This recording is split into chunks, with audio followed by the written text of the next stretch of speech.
Hello friends, आज का video पशुपालक भाइयों के लिए है। इस वीडियो में हम बताएंगे कि बछड़ी या पाड़ी अर्थात काफ को कैसे तैयार करें कि बछड़ी 10 से 12 महीने की उम्र में ही हीट में आ जाए, वह साथ साथ लगभग 300 किलो वज़न को प्राप्त कर लेवे और 2 साल तक की उम्र में ब्यात हो जाए। क्योंकि हम देखते हैं कि फील्ड अर्थात गांवों में यह पशुपालकों के लिए एक बड़ी समस्या है। अक्सर पशुपालक कहते हैं कि हमारी बछड़ी 3 से 4 साल की हो गई है, ना तो इसने ग्रोथ की है और ना ही अभी तक हीट में आई है। इसका मुख्य कारण यह है, जब किसी गाय को बच्चा होता है तो हम 0 से 3 मंथ तक उसको प्रॉपर डाइट ही नहीं देते, अर्थात दूध ही नहीं पिलाते। इसमें हमारी यदि नींव ही कमज़ोर होगी तो वह आगे जाकर अच्छी दूध देने वाली गाय कैसे तैयार हो पाएगी। तो हम इस वीडियो के माध्यम से पूरे डिटेल से जानेंगे कि 0 से 3 महीने तक के बच्चे या काफ की देखभाल कैसे करनी है, क्या क्या डाइट देनी है, कौन कौन सी बीमारियां इसमें हो सकती है और पेट के कीड़ों की दवाई कब और कितनी मात्रा में देनी है। इसमें सबसे पहले जैसे ही गाय के ब्याने के बाद बच्चा होता है तो जन्म के ठीक बाद उस बच्चे के नाक और मुंह से कफ या श्लेष्मा इत्यादि को साफ कर देते हैं। फिर उस बच्चे की पिछली टांगों को हाथ से पकड़कर ऊपर करके हिलाते हैं ताकि जो भी पानी उसके श्वसन मार्ग में गया है वह बाहर निकल जाए, जिससे उसका रक्त व श्वसन सुचारू हो जाए। फिर उस बच्चे को गाय के पास रखते हैं, जिससे गाय बच्चे को जीभ से चाटती है, जिससे बच्चे के शरीर को सूखने में आसानी होती है। यदि ऐसा नहीं करते तो फेफड़ों में संक्रमण बढ़ जाता है और कई बार काफ की डेथ भी हो जाती है। उसके बाद नेक्स्ट स्टेप में गाय का जो बछड़ा या बछड़ी है उसकी नाभि नाल या नाड़ू को शरीर से 2 से 5 सेंटीमीटर की दूरी पर धागे से गांठ बांध देनी चाहिए और बांधे हुए स्थान से 1 सेंटीमीटर नीचे से काटकर टिंचर आयोडीन या बीटाडीन एंटीसेप्टिक सॉल्यूशन से साफ करना चाहिए। नेक्स्ट स्टेप में जैसे ही गाय बच्चे को जन्म देती है तो उस बच्चे को आधे घंटे से 1 घंटे के अंदर अंदर उसकी माँ का पहला दूध जो कोलोस्ट्रम या खीस कहलाता है वो उसको पिलाना चाहिए। इस खीस वाले दूध को 1-1 लीटर की मात्रा दिन में कम से कम 3 बार पिलानी है।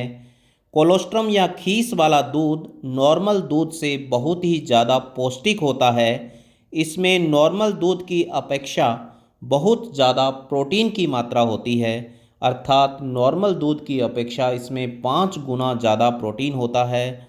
विटामिन ए भी 5 से 15 गुना नॉर्मल दूध की अपेक्षा ज़्यादा रहता है।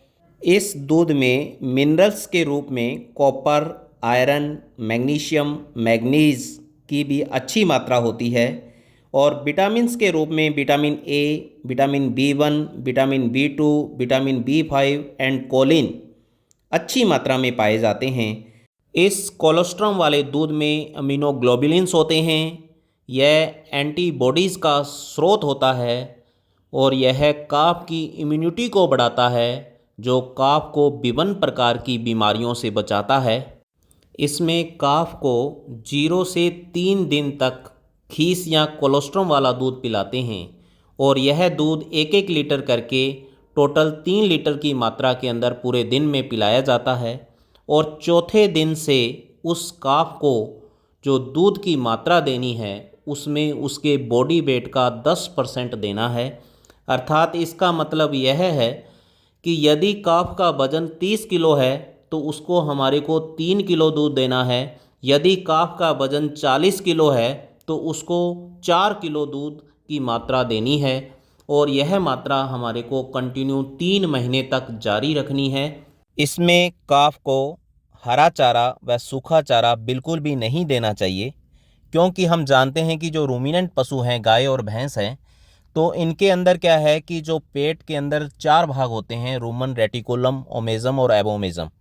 तो इसमें रूमन वाला जो भाग होता है, इसका एक मुख्य पार्ट होता है। तो ये बच्चों के अंदर क्या होता है कि पेट के अंदर जो रूमन वाला भाग है वो 3 महीने तक विकसित ही नहीं हो पाता। अर्थात जब हरा चारा व सूखा चारा उस बच्चे को हम देते हैं तो उसका पाचन ही नहीं हो पाएगा, जिसकी वजह से पेट का जो साइज़ है वो बढ़ जाता है, परंतु उसकी अच्छी ग्रोथ नहीं होती, इसलिए वो समय पे हीट में नहीं आ पाता।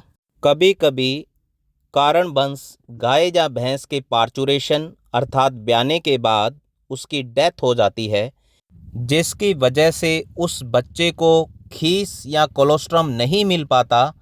तो उसके लिए हम कृत्रिम खीस भी तैयार कर सकते हैं। तो उसके लिए हम 2 कच्चे अंडे लेते हैं, 1 लीटर दूध और 30 ml अरंडी या नारियल का तेल लेते हैं। इनको तीनों को मिक्स करके अच्छी तरीके से घोल बना लेते हैं।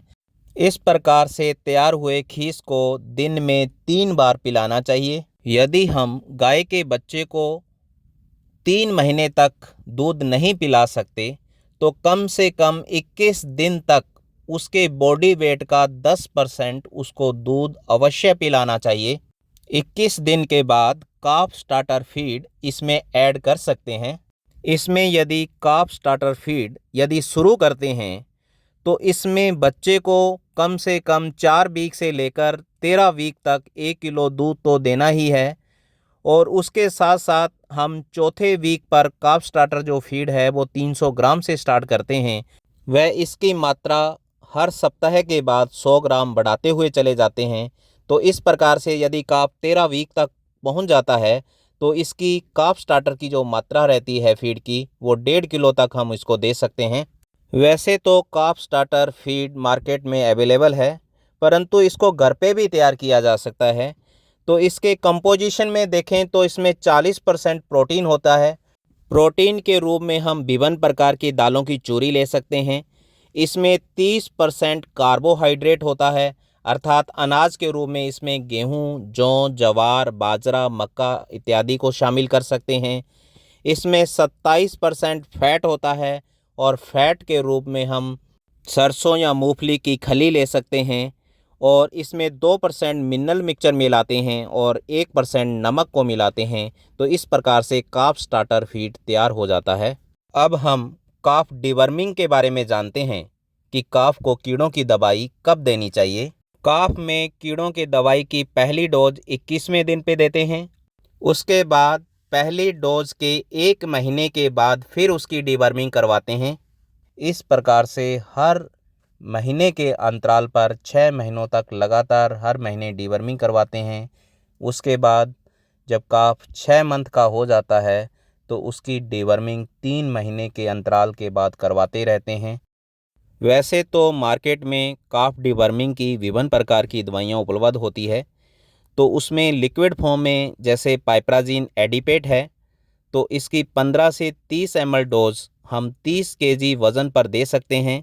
इसी प्रकार से लिक्विड में जैसे एल्बोमार है, पेनाक्योर है, नीलजान है, तो ये दवाइयाँ हम 1 ml डोज 4 से 5 kg वज़न पर हम काफ को दे सकते हैं।